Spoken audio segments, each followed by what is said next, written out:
This is Top 30.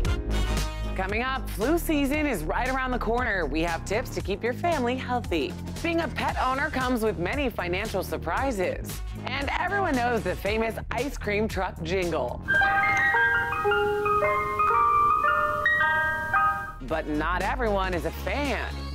Welcome to the show. I'm Kristen Smith, and here are 30 things you need to know right now. Scammers have a new favorite method of stealing millions. The Better Business Bureau reports some 500,000 Americans were conned last year by fake checks, losing about $1,200 apiece. Reported cases are up 12% this year, ranking second to online order scams. Used in employment, lottery, or romance schemes, fraudsters start by sending victims the fake check to deposit. Banking rules dictate funds be available soon after the deposit before checks are actually cleared, so it's then scammers ask for some of the money back. It can take 2 weeks before counterfeit checks are noticed, at which point the bank will ask to recover any withdrawn money. But by then, it's too late. The money's already gone. The digitally altered checks are hard to spot, so look for misspellings, incorrect numbers, or flimsy check stock if you think you're being scammed.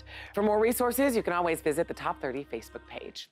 All right, moving right along, more than 1 million people have been told to evacuate as Hurricane Florence makes her way closer to the Carolina coasts. The Category 4 storm continues to gain strength, and a state of emergency has been declared in the Carolinas, Virginia, and Maryland. Florence is expected to hit on Thursday night, but stay tuned because later in the show, we're going to have some helpful hurricane prep hacks. And eggs are being recalled in Alabama, Georgia, and Tennessee after the CDC linked an Alabama farm to a multi-state salmonella outbreak. They're from gravel-rich farms, and if you think you bought contaminated eggs, the CDC says to bring them back to the store for a full refund or throw them out.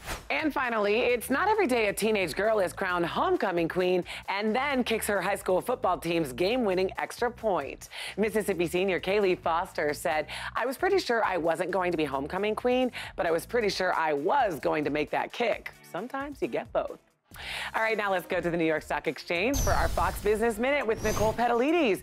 Nicole, a report says iPhones could get even more expensive. That's right, Kristen. President Donald Trump is urging Apple to make its products in the United States instead of China.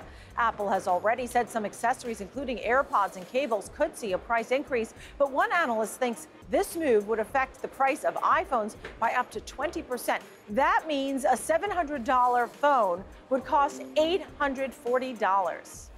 Say goodbye to Subway's $5 footlong. That's because the sandwich chain is no longer going to require franchisees to offer the affordable subs, which may have been popular among the customers, but disliked among the franchise owners due to the slim margins that came with the discounted sandwich.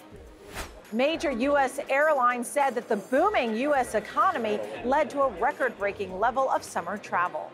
All right, are there any other reasons for the increase in travel?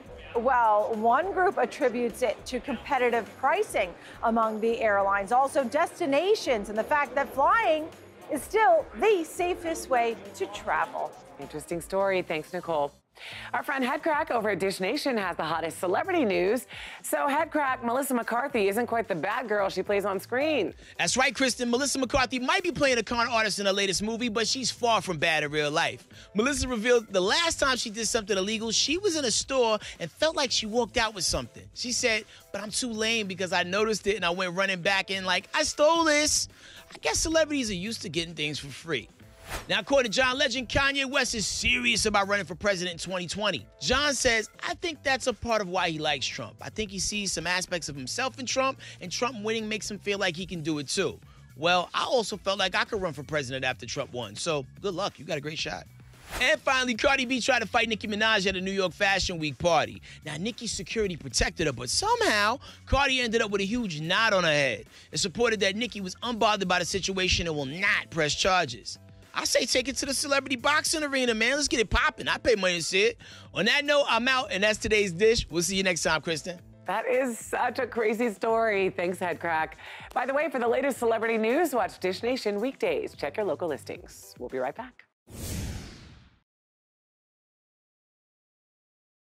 Welcome back to Top 30. Last month, 18-year-old Taylor Smith pushed her 16-year-old friend Jordan Holgerson off a 60-foot bridge into the water below, leaving her with significant injuries. Now, we have attorney and legal analyst Annalise Getz with us to talk about this case. It's a fascinating case. Welcome, Annalise. Thanks for having me. Okay, so this video went viral. Taylor has been charged with reckless endangerment. She's pleaded not guilty, correct? Yes. Tell me about this. Well, she has to plead not guilty because we're talking about a gross misdemeanor. And I think some people look at misdemeanors and think, oh, it's no big deal. But that bad boy's gonna stay on her record for 4 years. We're gonna see it come up whenever she applies for a job, looks for housing. A landlord can run that check and it'll come back as she has a criminal record. She says that she never meant to hurt Jordan. How much does intent matter? If we believe that she did not mean to hurt her, then intent is not gonna have any bearing whatsoever. If you think about when you're texting and driving, you don't mean to hurt someone if you get in an accident while you're looking down, but what the judge is going to consider is, was it reasonably foreseeable that your actions would result in substantial risk for physical harm or death? It's tough even watching the video that she could not realize that something like this would be dangerous. And she's 18, but still, it's 60 feet in the air, and you watch that video and you can tell her friend does not want to go over the end of the bridge, and she is lucky to be alive. And Taylor returns to court December 4th, is that right? Yes, she'll be back in court, and this is one of those cases where we could be seeing up to a year if she's convicted in jail. And, you know, you definitely have compassion and empathy for her, so maybe the judge will too. We'll see. Annalise, thank you so much. Thank you. All right, moving right along, being a pet owner, it's not only a lot of work, but it can be a huge financial shock. It's easy to account for standard things like food, treats, and accessories, but unexpected vet bills can put a real dent in your budget. It's estimated that every 6 seconds, a pet owner is faced with a vet bill of more than $1,000. If you're a cat or dog owner, stomach conditions are one of the most serious issues for your pet and can run upwards of $6,500. Veterinarian Dr. Christy Long says, every day I see people making important medical decisions about their pets based on their ability to afford care. It's scary how money can prevent us from doing what's in the pet's best interest. So with expensive vet bills looming, the best course of action is prevention. Keep them up to date with their shots and vaccinations. Yearly checkups are a good idea. Animal-proof your house so they're not able to swallow anything dangerous or fall from great heights. And keep them close when outdoors. Even without a costly vet bill, owning a cat or dog costs an annual average of just over $1,000. Well, for some people, it's the only summer song that matters, but for others, it's a lot less cool. The New York Post reports that many of the city's residents are complaining about the Mr. Softy ice cream truck song.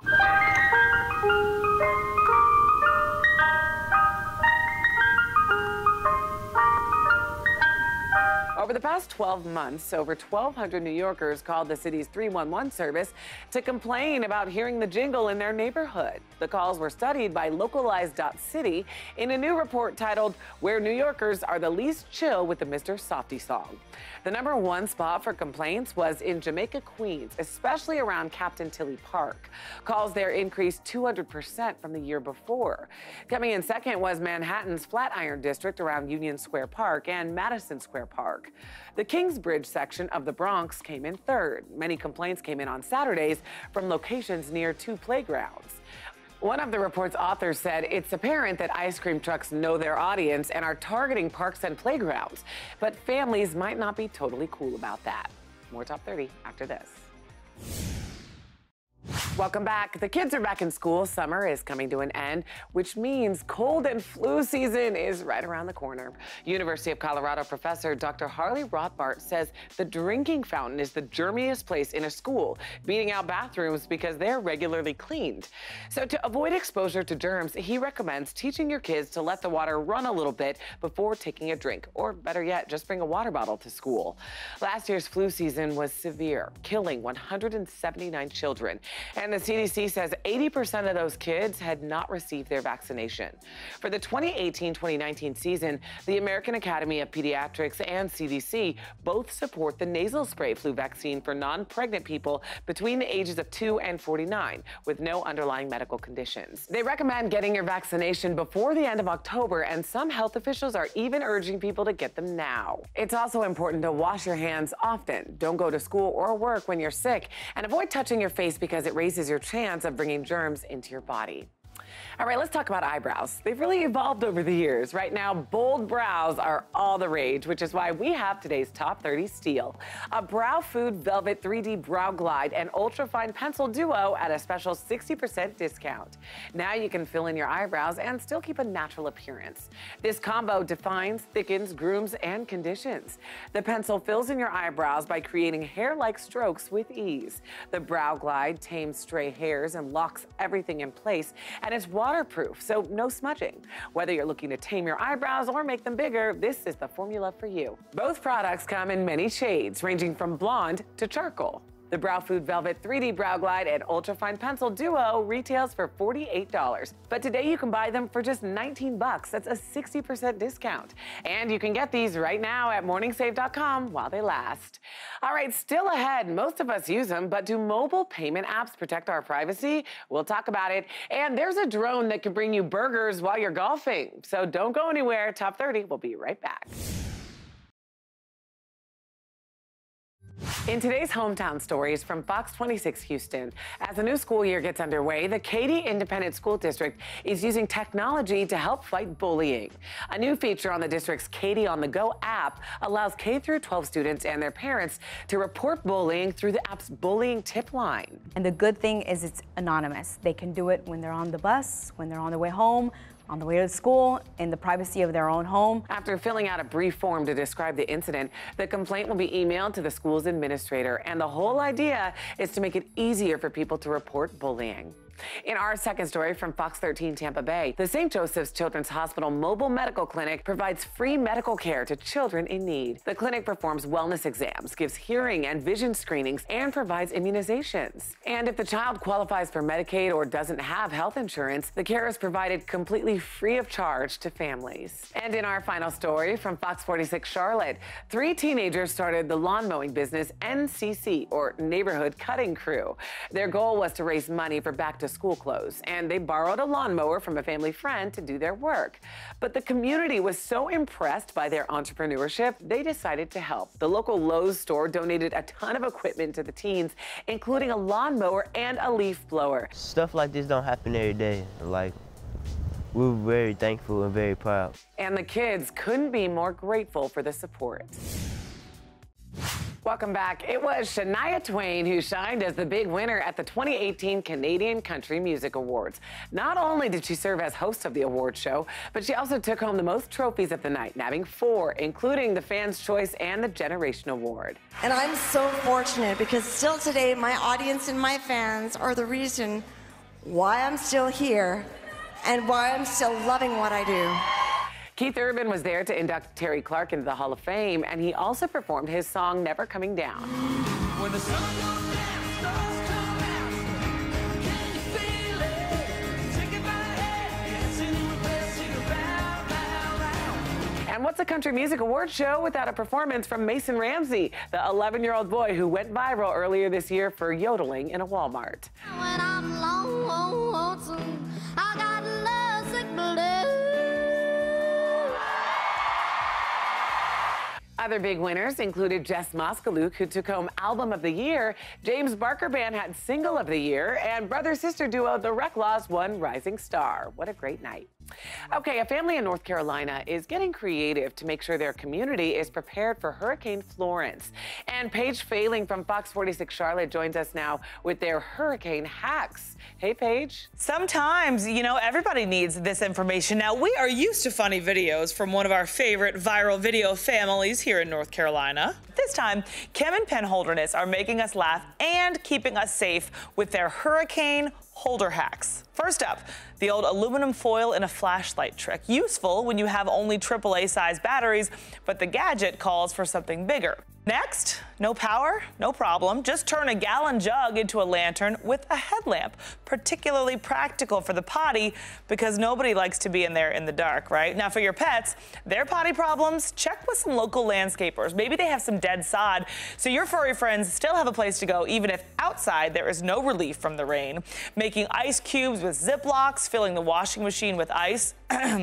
And wine. Just a few other tricks to keep things from getting too hairy in that hurricane. Now, finally, check with your neighbors and your loved ones to make sure that everybody has a plan and is being safe. And that, Kristen, is how to hold it down in a hurricane. Really great info for this time of year, especially. Thanks, Paige. All right, you've probably noticed mobile payment apps are getting more and more popular, but do they protect your privacy? An estimated 79 million Americans use payment apps on their smartphone. Consumer Reports tested the 5 most popular to see how they protect user data. Apple Pay got the high score for security and privacy. For people who don't have iOS devices, Venmo, Square's Cash App, and Facebook Payments in Messenger were all rated very good performers, but all lost points for data privacy. Zelle lost points for both privacy and security. The company criticized the study. One expert from Consumer Reports said, while all the services we evaluated are safe to use, we would like to see the providers do better and take additional steps. Researchers say to opt into the app's highest security settings, like using a PIN or fingerprint to log on. Keep apps updated to make sure they have the latest security features. Always double-check payment details and pay only people you know. Once money is sent, it can be difficult or even impossible to get it back. More Top 30 after this. Welcome back to Top 30. In the United States in 2017, women earned an average of just 81 cents for every dollar a man made in 2017. And the gender wage gap can be even wider in athletics. Tournament prize money can often be staggeringly unequal for men and women, with female athletes taking home substantially less than their male counterparts. Many sports have worked to address this problem. For example, all 4 tennis Grand Slam tournaments have had equal prize money since 2007. And now another sport is taking the same step. The World Surf League announced it will award equal prize money to male and female surfers starting in 2019. The organization has faced criticism for its particularly wide pay disparities. At a recent competition in Australia, the top man took home $100,000, while the top woman took home just $65,000. The announcement comes at a time when surfing is poised to be more prominent on the world stage. Surfing will be an Olympic sport for the first time at the 2020 Summer Games in Tokyo. All right, you're not going to believe this next one. Security cameras rolled as thieves carried out $40,000 in merchandise. But they weren't stealing jewelry or electronics. They were clearing out the Philadelphia INSECTARIUM and Butterfly Pavilion. From zebra tarantulas and tiger hissers to 6-eyed sand spiders, one of the most venomous in the world. Thieves made off with 80% of the museum's collection, 7,000 creatures in all. According to the museum's owner, it may be the largest live insect heist ever. So unprecedented, insurance doesn't even cover it. As if this case couldn't get any stranger, the heist appears to be a financially motivated inside job. 2 of the 3 suspects even left their uniforms behind, dramatically stabbed into the wall with knives. So far, about a dozen insects have been recovered, although the 6-eyed sand spider's whereabouts are still unknown. While the search continues, the museum has launched a GoFundMe page to help them build a new, even more impressive collection. All right, do you like to golf? Next time you're hungry on the golf course, you may not have to wait for the beverage cart. That's because King's Walk in North Dakota has partnered with Israeli startup Flytracks to deliver burgers, drinks, and other snacks to golfers via drone. The 6-week trial will see 1 drone deliver food to a single spot along the course. But if tests are successful and the FAA issues permits, King's Walk plans to expand further. For now, drones must follow strict rules like staying in the pilot's sight and not flying directly above people. To avoid golf balls, drones will hover around 300 feet. After reaching their destination, they'll descend partway using rope to lower food to the ground. Early reactions have been mixed, with one park director saying younger golfers love the advancement, while older players don't like the noise or perceived cost. Personally, I think the idea sounds like a hole-in-one. We'll be right back. Welcome back. A former soldier wanted to raise money for a good cause, and he did it by cycling more than 1,500 miles. Ricky Raley is a former National Guardsman from Indiana. He's also paralyzed. Over 2 weeks, he hand cycled from New York to Florida, averaging about 130 miles every day. He started his ride in New York at the September 11th Memorial and Museum. But in a way, his journey began 10 years ago. That's when Rayleigh received a Purple Heart after being injured while serving in Iraq. Then, just 5 months after he got home, a car accident left him paralyzed from the waist down. Rayleigh was able to enter a rehabilitation program offered by the Boot Campaign. The group has raised almost $20 million for veterans and their families. After that program, I felt when I came home to my family, I felt like I was part of it. Now the money from his ride will go to the very same organization that helped him recover. Rayleigh crossed the finish line in Pinellas Park, Florida, having raised over $64,000. Rayleigh said he'd like to raise more money, but thinks it's even more important to raise awareness.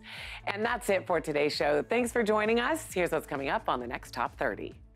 Experts say Generation Z could shake up the workforce. Plus, a photographer's unusual quest to find dogs that look like humans. And the unbelievable story of an adoption that led to a wedding. You can also listen to today's biggest stories on the Top 30 podcast. It's all coming up on the next Top 30.